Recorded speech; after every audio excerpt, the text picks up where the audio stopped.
Live from WTVO 17 and your home team, Eyewitness News at 5 starts now. 1 year ago today, a man's death in Minneapolis kicked off a global movement calling for police reform. We look at efforts across the country and here in Illinois. Rockford police investigate after someone shoots a man in the face. The suspect is behind bars, accused of attempted murder. Employment experts weigh in on what seems like help wanted signs in nearly every storefront.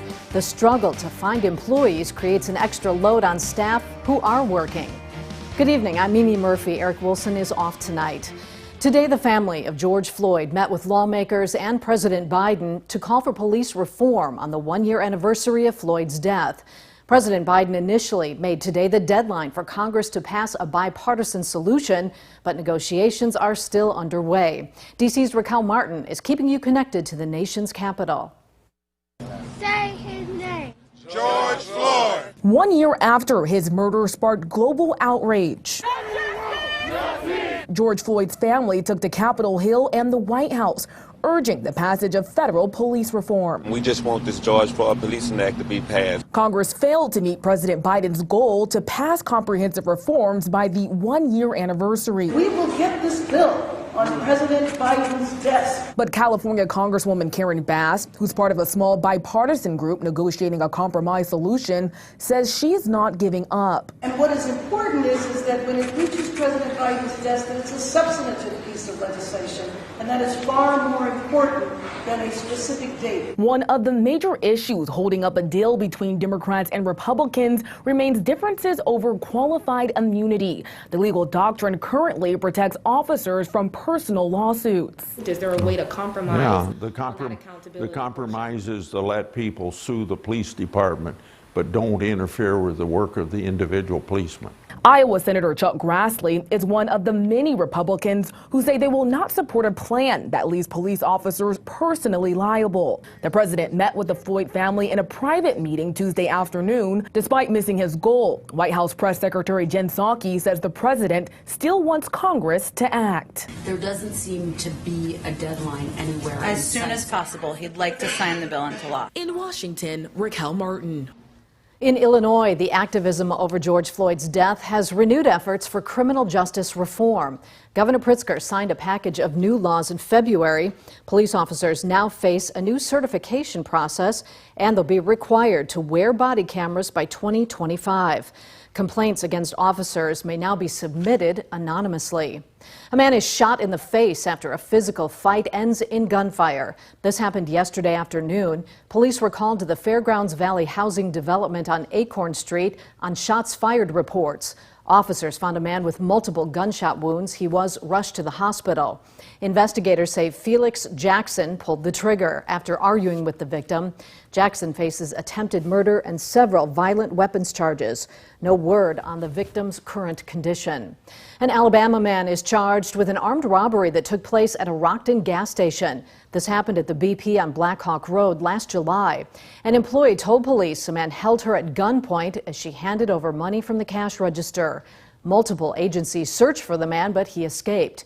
20-year-old Travarius Lee was identified as a suspect. He's currently in jail in Georgia, where he's accused of shooting a man to death around the same time last summer. An Illinois state trooper is recovering after a squad car is hit in Moline. This happened just after 8 last night. ISP says the District 7 sergeant was completing a traffic stop on the side of the road when a Jeep crashed into the back of the squad car. The Jeep rolled multiple times. The driver and trooper are expected to be okay. This is the 13th ISP vehicle hit in a Scots law violation this year. Drivers should move over and slow down when passing a first responder on the side of the road. People are paying their respects to a fallen officer and his family today.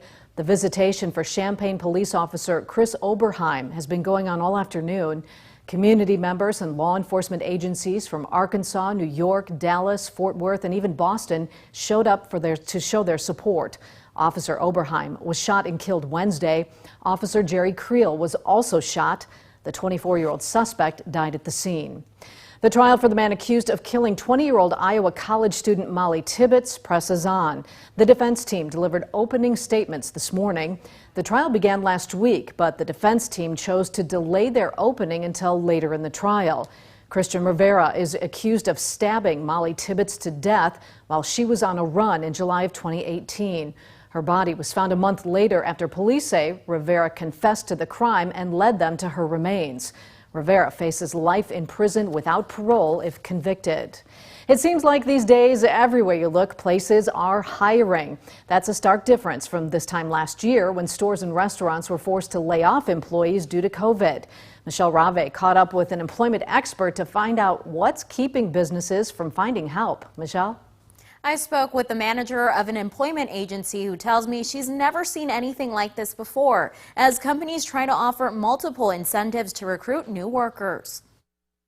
Lots of positions open, lots of people looking for talent, but unfortunately not a lot of people who are interested in working quite yet.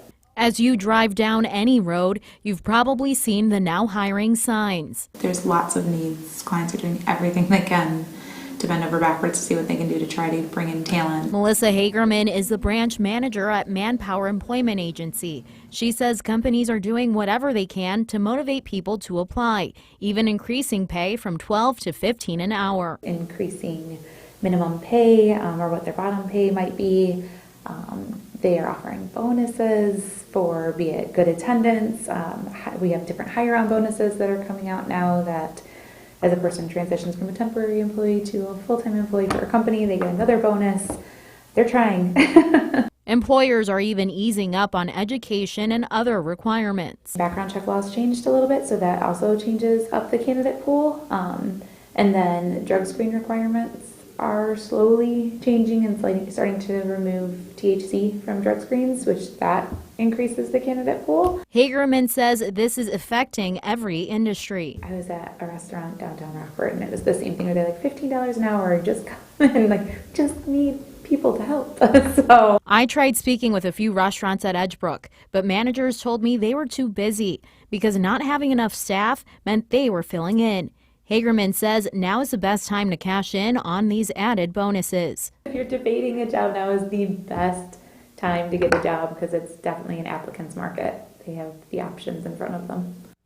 There is a job fair for Walmart happening right now down in Sterling, starting pay of $18.50. And tomorrow AAR is holding a job fair at the airport. I'll add those details to the story on mystateline.com. Mimi? All right, thanks, Michelle. You don't have to travel far to make lasting family memories. In fact, there are plenty of road trip destinations in the land of Lincoln. The Illinois Department of Tourism is creating the return of travel with Time for Me to Drive. The campaign encourages folks to check out Route 66 attractions like the Gemini Giant, President Lincoln's home, and the Paul Bunyan statue. It also highlights destinations like Galena and Chicago.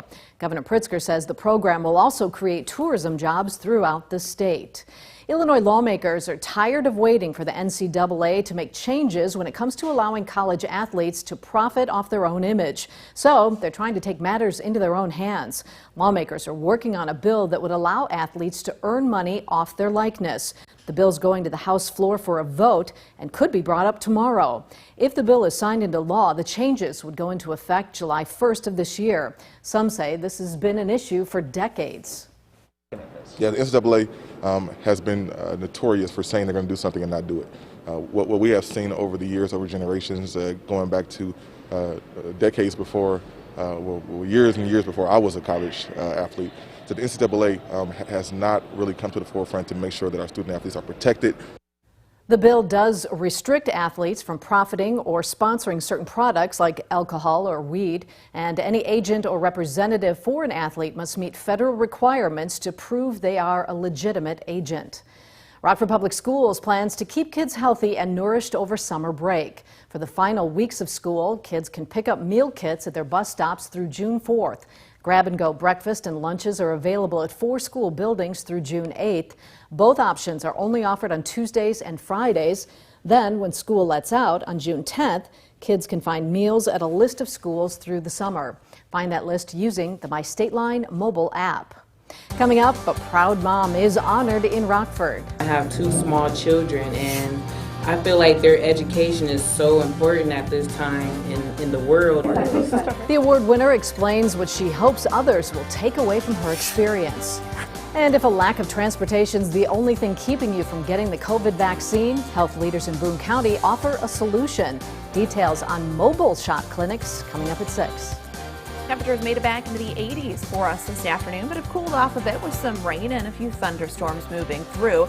Let you know if we have to worry about any severe weather coming up here in your most trusted forecast a little later. You're watching Eyewitness News, your home team, with Eric Wilson, Mimi Murphy, Sports Director Scott Leber, and Chief Meteorologist Candice King. A Rockford mom is recognized for her commitment to children's education. When Markayla Herbert noticed her son had issues with speech, she turned to the city's Head Start program. They offered resources to help her son and the rest of the family. Ever since, Markayla's been heavily involved with Head Start and inspiring others to make a positive change in their lives. That's why Markayla was selected to receive the Illinois Association of Community Action Agencies Community Engagement Award. It's life-changing because I have a lot of family members and friends and also people in the community that looks up to me. So me getting this recognition will encourage more parents and caregivers to get involved in their kids' education. Markayla now serves on Head Start's Policy Council to help bring more awareness to the program. Depending on where you live, you might have seen some lightning, maybe even heard some thunder this afternoon. Candice says in the next couple of hours, more of us could get in on that action. After the break, she talks about the potential for heavy rain.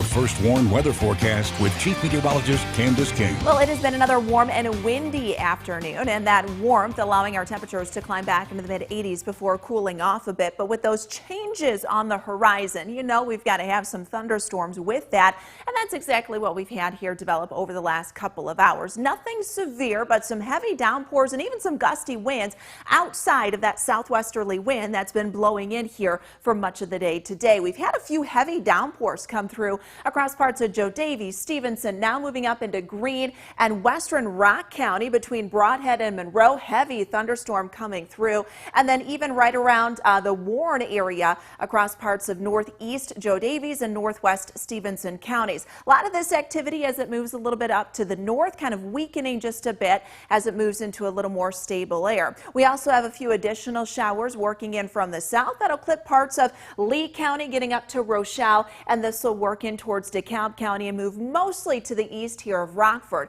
But this coverage expected to increase a bit as we head through the late evening hours. No severe weather for us this evening. A lot of that has been up to the north here from Minnesota into northern and central Wisconsin. You see numerous severe thunderstorm warnings along with a severe thunderstorm watch.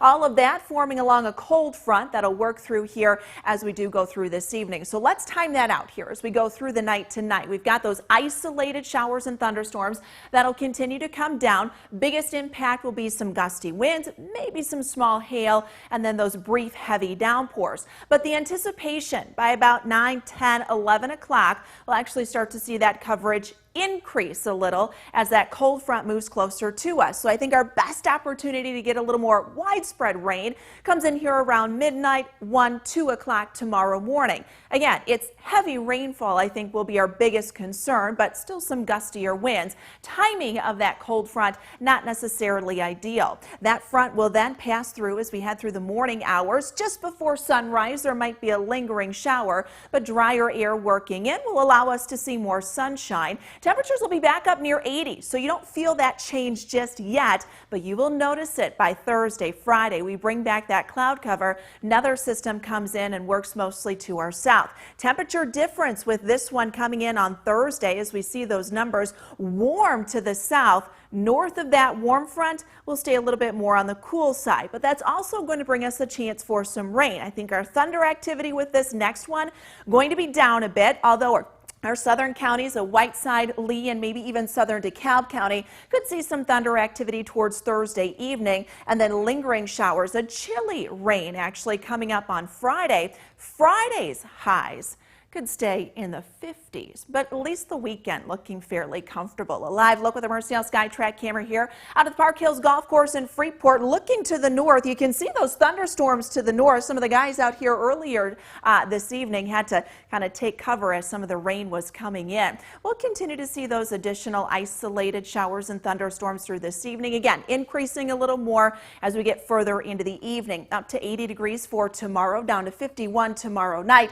66 on Thursday, maybe 59 on Friday. You'll have to bring out the jacket for that. We've got a few nights that'll drop into the 40s.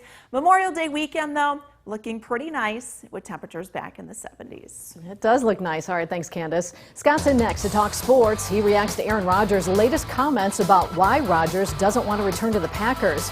Is Scott taking Rodgers' side or the Packers' side?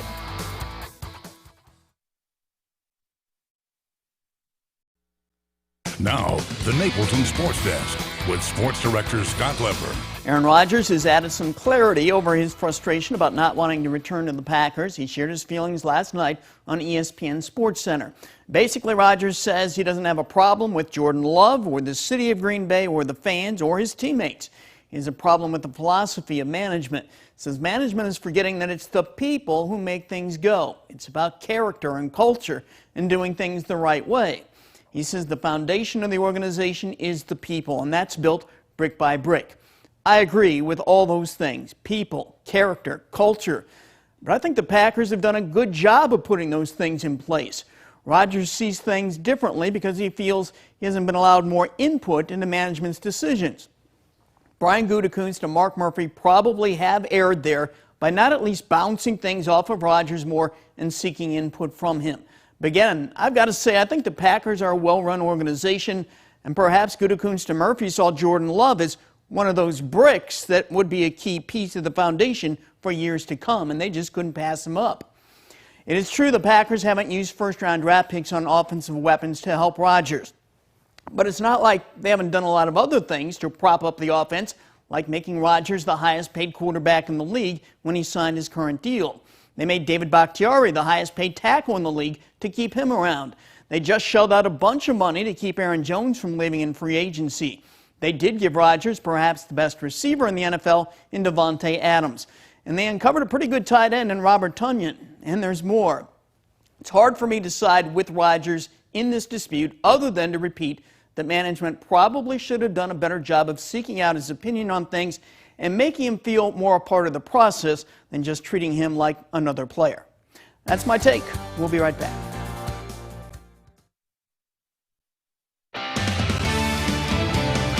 First Warn Interactive Radar brought to us by Rockford Auto Glass and More. We will continue to see those isolated showers and thunderstorms here, especially across parts of northwest Illinois as we go through this evening. A little more widespread activity later on tonight will bring the potential for some heavier downpours. That'll take us through midnight. Clearing out tomorrow, highs back up near 80. Drop in the temperatures though, cloud cover moves in, rain moves in by Thursday afternoon. Could see a couple of thunderstorms as well. Easterly winds on Friday combined with cloud cover and some lighter rain showers will hold those temperatures in the 50s for Friday afternoon. A few overnight lows down into the 40s, but the good news, we warm up and we see more sunshine heading into the weekend.